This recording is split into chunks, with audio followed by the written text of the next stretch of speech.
Hey, up. Where are you going? Tell Sansa her sister's home. The inspiration for the scene was Odysseus returning after his long wanderings. No one recognizes him. You see her looking at Winterfell from that vantage point on the hill. I would hope that it stirs some emotion in you that this girl who's been through what she's been through and experienced many of the insane and awful things she's experienced and come out the other side stronger for it is finally coming home. But the second she comes home, she realizes that it's not the same place. There's a lot of homecomings in this season. I think the crucial thing here is the reunion with Sansa. In some ways, they're very similar to who they were, except more so. You know, Sansa always wanted to be a lady, and Arya always kind of wanted to be a fighter.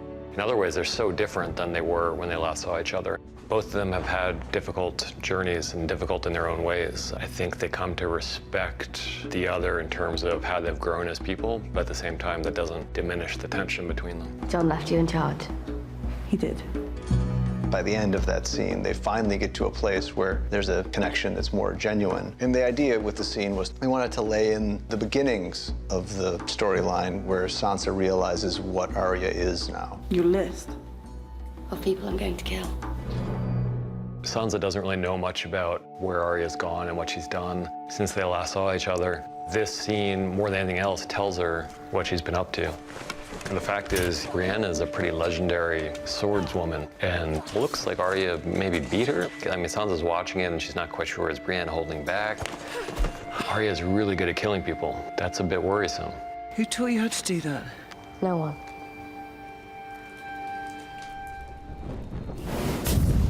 The idea that this is like one of those French caves where prehistoric man lived and painted on the walls, except in our case, it wasn't prehistoric men, but children of the forest. It's supposed to be something that's very evocative of the thousands of years that have passed since these caves were first explored and the paintings were first made, and also obviously something that's quite relevant to the current storyline because it's about how these two disparate peoples united to fight the common enemy. There are a number of symbols on the walls. Some of them are supposed to remind us of patterns we've seen before. Going back to the very first geometric pattern on the show, which was the weird array of body parts that the White Walkers made. One of the things we learned from these cave paintings is that the White Walkers didn't come up with those images. They derived them from their creators, the Children of the Forest. These are patterns that have mystical significance for the Children of the Forest. We're not sure exactly what they signify, but spiral patterns are important in a lot of different cultures in our world, and it makes sense that they would be in this world as well. The enemy is real. It's always been real.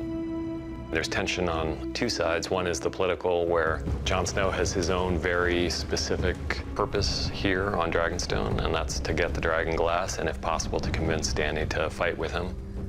And Dany has her own very specific purpose, which is to get Jon to bend the knee. There's conflict, and it's conflict between powerful people, and then to make it all even more complicated, they're starting to be attracted to each other. And so much of it is not from dialogue or anything we wrote, it's just the two of them in a small space, standing near each other, and us just watching that and feeling the heat of that. What is it? We took Casterly Rock. That's very good to hear. Isn't it?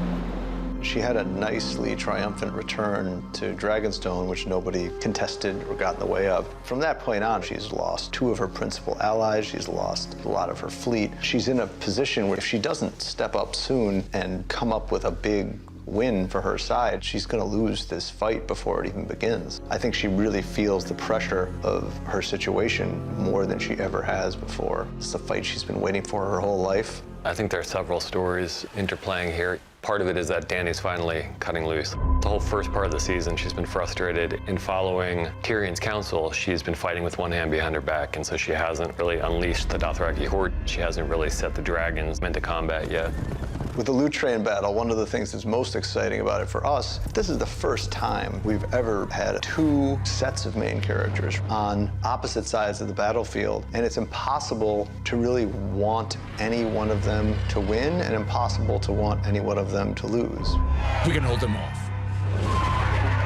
This dragon flies up. That makes it a totally different situation. It's almost like what if somebody had an F-16 that they brought to a medieval battle.